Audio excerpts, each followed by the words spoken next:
answer all my emails and represent clients and stuff over the phone. And I just show up for a little bit of training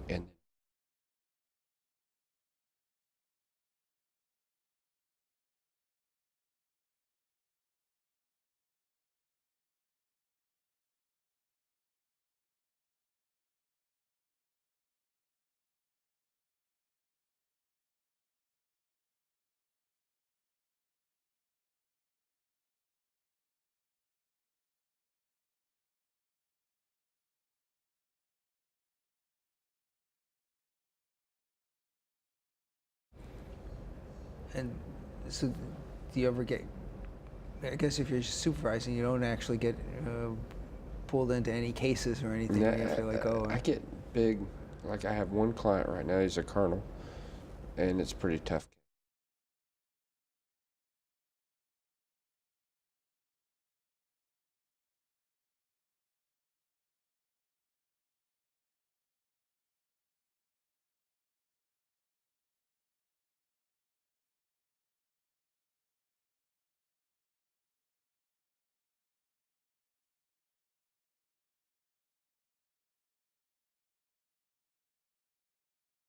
The opinions expressed on this program represent the viewpoints of individual authors or contributors and do not necessarily reflect those of Troy University.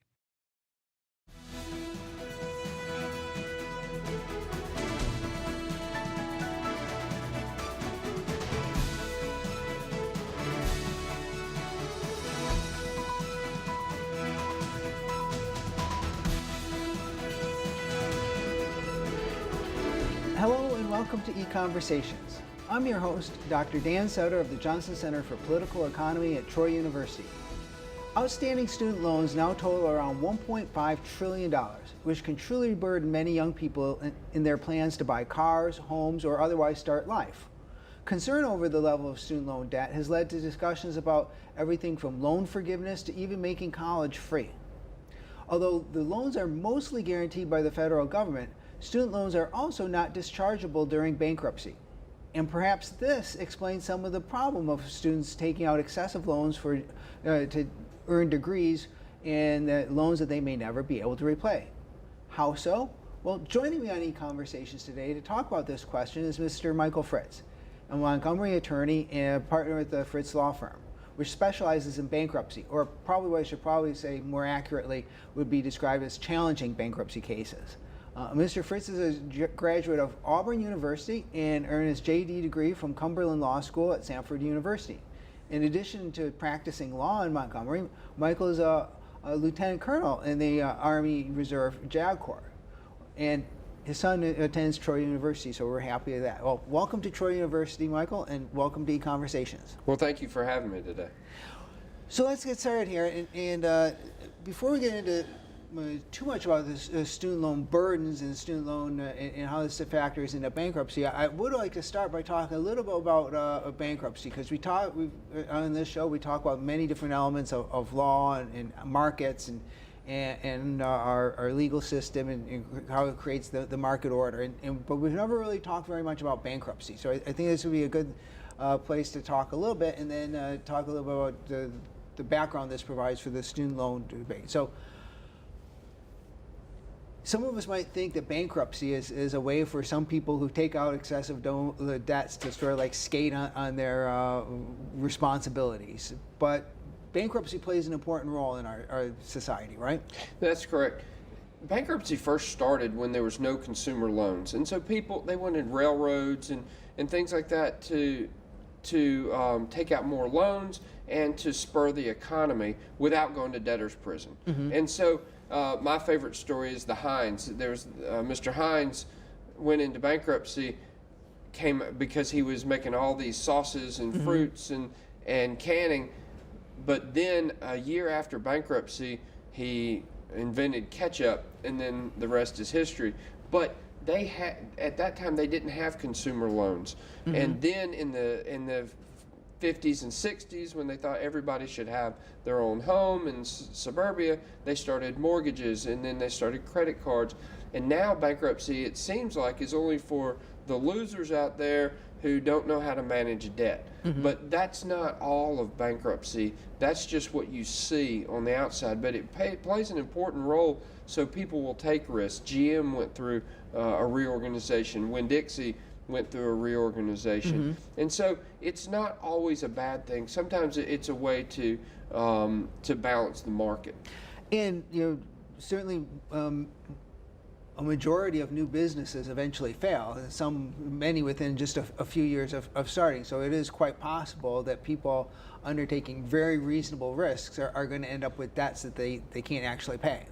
And that's correct. And anytime you go into a small business and you get a bank loan, you will personally guarantee that. So sometimes that'll show up as a personal consumer debt, bankruptcy, but in reality, they had a business and they signed the personal guarantee. After the crash in 2008, I had a lot of land developers who had $500,000 worth of personally guaranteed debts, and that's unknown to most consumers how you could build up that much debt.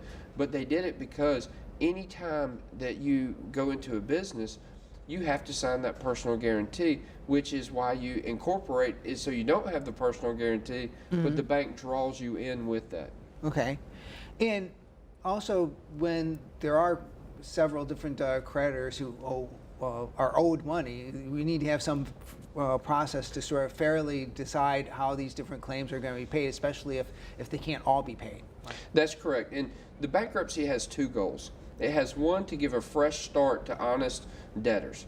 And the second is to marshal assets in an orderly fashion to the creditors so they get the most out of it. If you didn't have a bankruptcy system, the squeaky wheel would get the most money, right, and the person that was the meanest and went after you the hardest would get most of the money. Bankruptcy allows that to be done in an orderly fashion when there's funds left to pay creditors. And as you mentioned, there are different types of bankruptcy, but for instance, when businesses go bankrupt, it doesn't mean that they necessarily go out of business. They do have what's known as bankruptcy reorganization. That's correct. You'll hear there's basically four types of bankruptcies. There's a Chapter 7, which is a straight liquidation. They see if you have any assets. Most people don't have assets if they go into a Chapter 7. And then all your unsecured debts get discharged. And you can keep the secured debt that you want, your car, your home, you can keep those. A Chapter 13 is for a consumer that has a steady income but can't afford all of his bills. They reduce that to an amount they can afford. A Chapter 11 is the reorganization you were talking about. Like I said, Winn-Dixie and GM went into a reorganization. I have smaller companies that I've put into a reorganization, and what you do is you make the debt manageable so the creditors get something, because if you just closed the business and paid off and sold some machinery at auction, they would get very little. But if the company is able to restructure its debt, they can end up getting more money through the proceeds that they earn through there, and rather than just some old beat up equipment. And also, I imagine probably avoiding an issue of one creditor just trying to jump in and make sure they got paid, even though it was going to cause a hardship where the other creditors getting nothing in response. So it's a fairer way to You're deal with exactly right. Sometimes it's a race to the courthouse who's going to sue the company first. But in a Chapter 11, there's certain rules where certain classes all have to be treated the exact same. And so they're going to get a fair distribution of the assets, and not just one bully coming in and taking the most of it. And then afterwards, individuals, for instance, can have the opportunity to go forward and as I said, have a fresh start and maybe be able to eventually take out loans again, right? Exactly, and that's what they want, is people to not be burdened with all their life debt that when they made bad decisions or when the economy's just failed and different businesses failed. They can get a fresh start, and like we said earlier, they don't end up in debtor's prison. And we don't have to worry about anybody trying to break legs or anything to collect their money. We can do it in a I think, humane and civilized and orderly and fair process as well. Right. We alluded to this, but we want to get into there are different categories of debt when it comes to bankruptcy, in terms of who gets their money. Not everybody's completely on the same. Exactly. We call them classes of debt, and in the first class and the highest is a priority debt. That's your taxes, your child support. We call them domestic support obligations. Those always come first. Secured debt is tied to a specific. So when you go get a car loan, that car is tied to that secured debt. So that gets treated in a special way that's tied to the car. Even through bankruptcy, that lien stays with the debt. Okay. Then you have unsecured, which are your medical bills, credit card bills, just loans that have no collateral and no government involvement in it. The strangest one is student loan debt, and that's what we want to talk about today. It's not a priority. It's basically an unsecured debt, but they don't get a discharge. So if you go through a Chapter 7 and you have $50,000 of credit card debt, and that all goes away, but your student loans don't go away. So after you get your discharge, your student loan creditors can continue to come after you. In a Chapter 13, which can be a 5-year plan, you'll pay them something. Let's say you owed $100,000 in student debt, and through the plan they receive $10,000. Well, during that time they still get their interest, and you still owe them $90,000 base plus the interest, and all your other debts are discharged, but your student loans survive that discharge, but they don't fit into the priority debt that you would think that they would get some type of priority. So with when you have the secured debt with things like cars, I mean, presumably the creditor might repossess the car, right? But if you get into bankruptcy, would they like not necessarily repossess the car? Exactly. What I've done is we have to make choices. The debtors have to make a choice. Do I want to keep this car? I owe $20,000. It's worth $5,000. Do I want to keep it, or I can surrender that vehicle? But if they keep it, they have to keep paying for it and keep the payments. Most people come in and they're current on their car and they're current on their house, and they've gotten all their unsecured debts, including their student loans. They're behind on those. So you keep making your house payment and you keep your house. You keep making your car payment and you keep your car. Some people, if they get behind on their car payment, they just can't afford that car, and sometimes we have to let it go. But the second we file bankruptcy, they cannot repossess it until they deal with the debt, either reaffirm it or put it through a Chapter 13 plan. All right, so then that's the element of fairness here. No one creditor gets their money at the expense of the others. Exactly. So we have these student loans, and they're in this sort of special category, and they're in this special category because sort of the federal government passed a rule or law that made it that so. What they wanted to do with student loans is give access to college to everybody, and so they gave federally guaranteed student loans, and then they said you can't discharge them in bankruptcy, so lenders would give these loans. But then, and that was just for the federal, and then they had private loans that went and they were not government backed. They expanded that through the bankruptcy laws, and then in 2005 they made it where the federal loans and the private loans are treated the exact same.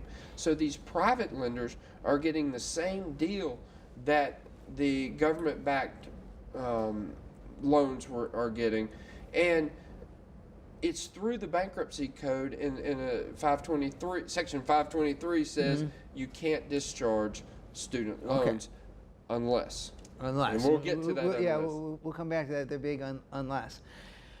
Now, it might seem odd to think that if we're and there has been a lot of discussion of student loan forgiveness generally. The way we're talking about what we're talking about here is going to be separate from the idea of maybe just the federal government should forgive all of student loans, or I think in some cases with some of the nonprofit or some of the for-profit schools that have gone bankrupt. There's a few students at some of those schools have had their loans forgiven, but a more general amnesty or forgiveness of student loans is not what we're talking about here, right? That's correct. It's through bankruptcy. And what happens if you have any debt forgiven in any form, you get a 1099, and that forgiveness of debt becomes a dollar for dollar income. So if you get $50,000 forgiven, that's $50,000 worth of income that you have to pay taxes. If you just assume you had a 25% tax bracket, then that becomes a substantial priority debt that you are stuck with now. So these forgiveness plans that a lot of people through public schools, through different public organizations, if you work for them for 10 years and pay a minimal amount at $50, $100 a month, whatever your balance is at the end of 10 years is forgiven. But what they don't tell you up front is you'll get a 1099 and you'll have a substantial tax burden. But if you go through bankruptcy, you don't get the income that you get with a 1099. You don't get the 1099 based income for the debt forgiveness. Bankruptcy wipes away all of that income. And then there are also like income-based repayment payment plans that some people would be eligible for, right? Exactly. And what they do is they look at your income and they look at your expenses and they say what you can pay. And that's great for a lot of people, and especially as you're starting your career, and then as you make more money, you can pay more. But what happens is, for the people who go to college, but say they don't finish and they don't have a degree, but they've taken out all these loans, their income is not going to increase, and they're still going to have this burden, and the interest still accumulates during this time period. So they're really not, they're just renting their life, and they're not actually, becoming free of that debt. Well, what we're getting into is the idea, what we want to really get into is the fact that if lenders know that the loans could ultimately possibly be discharged through bankruptcy, it might actually change the way lenders make decisions about who to lend to, right? That's correct. When you go to your first year of school and you take out a $2,000 loan and you're a freshman, that's not a bad investment for the lender, because most likely you'll finish and you'll have a job, and that's fine. But when you get that third master's degree or that PhD in education that doesn't really increase your income, and you have to have $150,000 worth of loan, you can't afford it. But because of the bankruptcy laws, the lender's taking very little risk in there, because they know their debt's never going to be discharged. So they don't help you make a bad decision. I'll give you an example. I had a client. He told me about 10 years ago he got in some legal trouble, and then he went back to school. And he took out loans, and then he comes to me and says, "I can't afford these loans." I said, "Well, what did you get your degree in?" He said, "Education." "Well, what kind of legal trouble did you get in?" "Well, I'm a registered sex offender." So the college and the lender gave him $150,000 worth of loans to get an education degree that he couldn't use because of his sex offender status. He couldn't be around a school. And so these are the things where people aren't taking risk. Now, if you're giving somebody $200,000 and they're in their residency of medical school, there's a good chance that they're gonna pay that loan off, because they'll make enough money to do that. But if you give someone, I have a lady who did a lot of private loans, $400,000 worth of loans. She had a PhD in psychology, and the labor statistics say that she's only going to make about $70,000 a year. Well, if you can only make $70,000, you can never service $400,000 worth of loans. And this is what we're talking about, the risk. they don't look at what degrees, how old the student is, these How type much of debt things, they already how have. much debt they already have, and there's no register for them. They don't care how much debt they already have.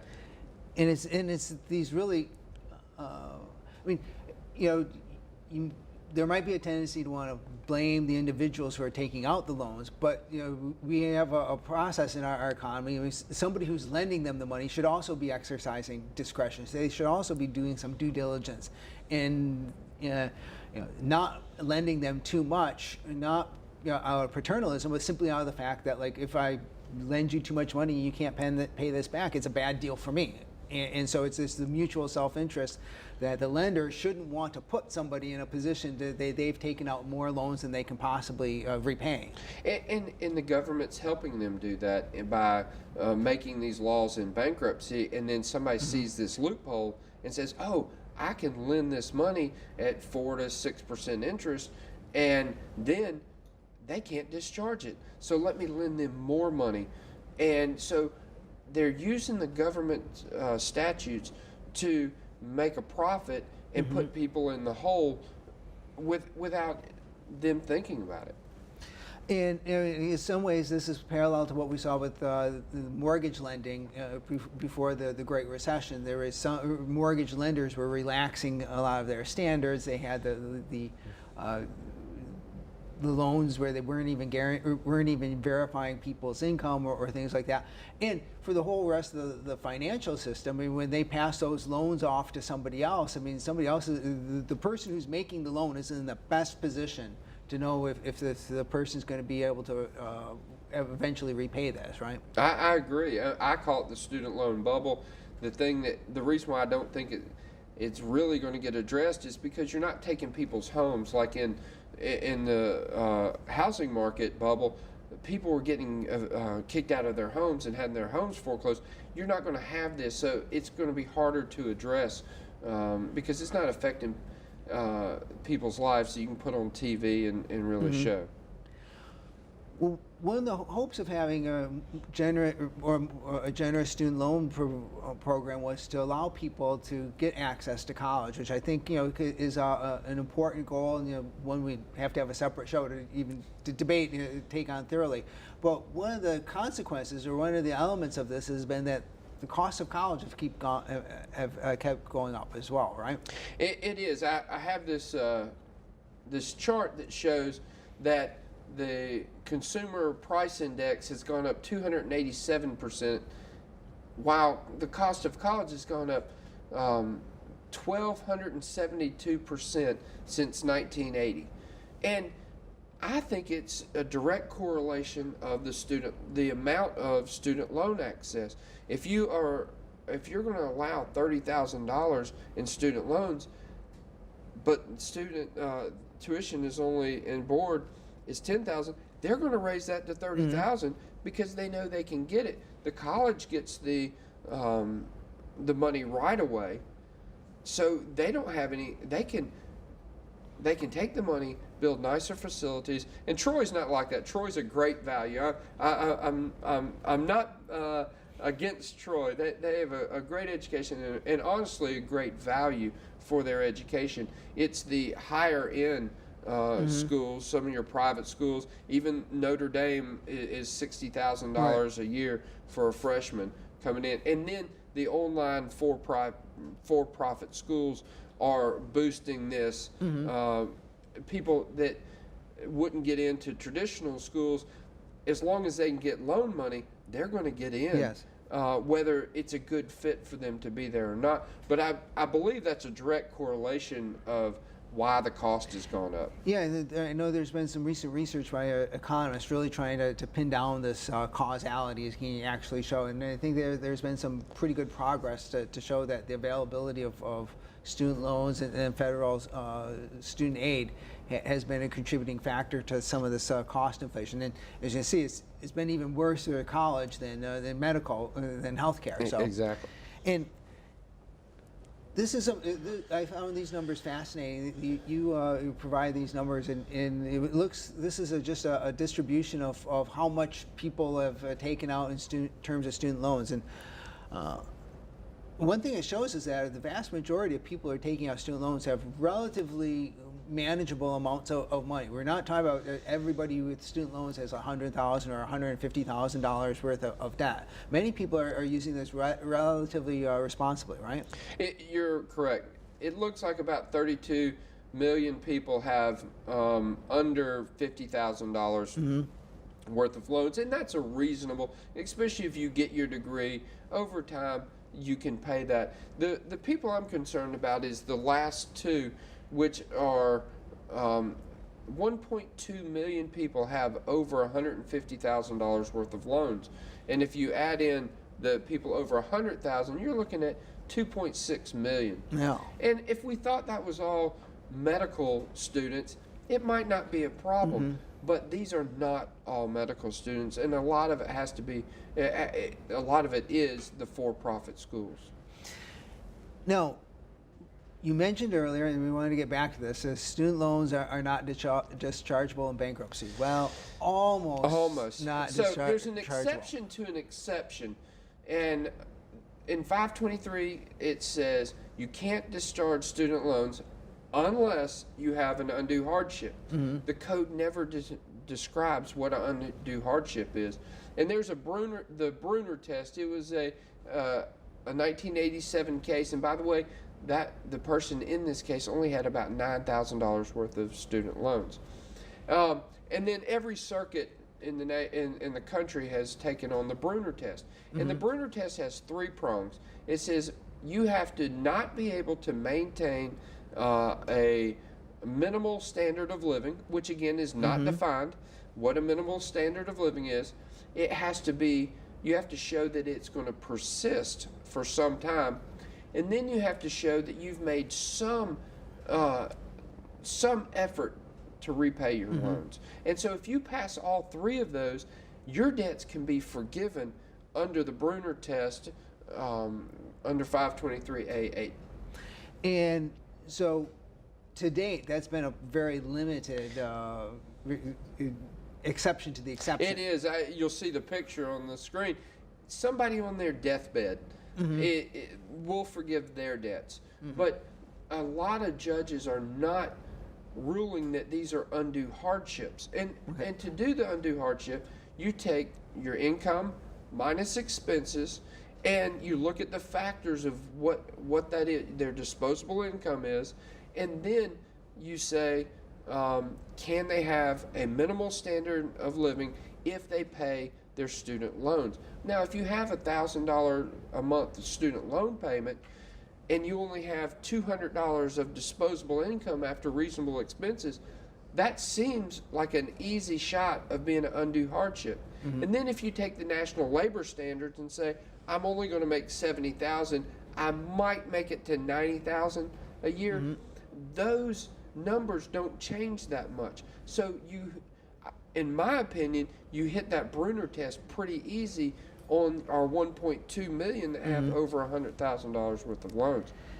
And so I guess through litigation, perhaps the courts might expand these, at least how, I guess they wouldn't be changing it, but it would just like applying it a little more broadly. They could apply it more broadly. And one of the things that we talk about a lot is the cost of litigation. If you're someone going through bankruptcy and you have an undue hardship, to litigate one of these cases can be expensive. Yeah.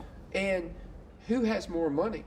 The person with the undue hardship or the student loan company that has unlimited funds. So even if you win with a judge that's making reasonable decisions, they're going to keep appealing it, and the cost of appeal is what's very expensive, and you have to write briefs, and you have to have competent lawyers to do this. So sometimes it's not just a reasonable judge, it is a reasonable appellate court, and a reasonable, when you appeal bankruptcy, you go to district court and then to the 11th Circuit.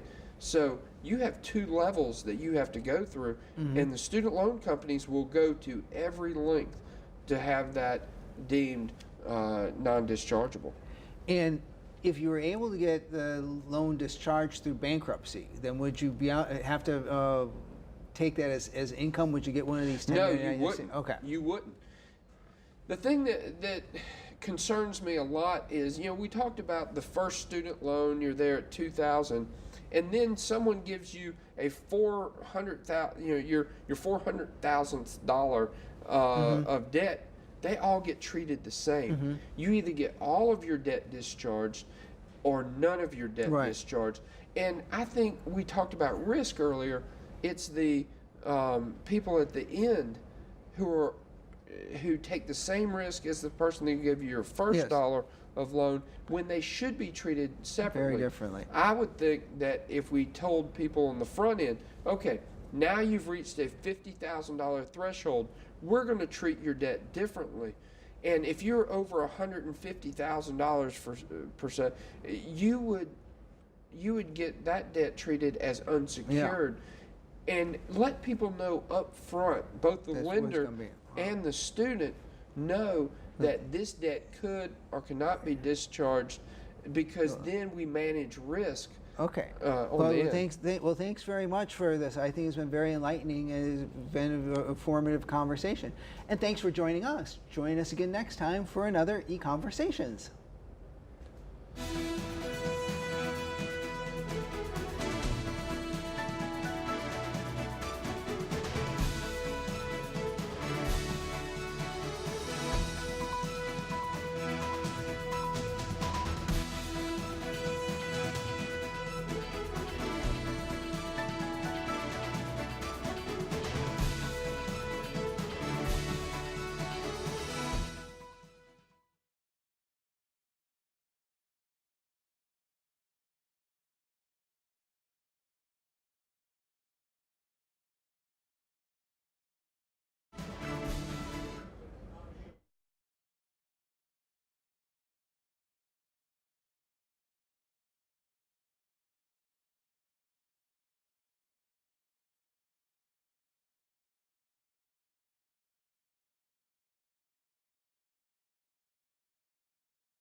Student debt is approaching $1.5 trillion nationally and burdening many young people.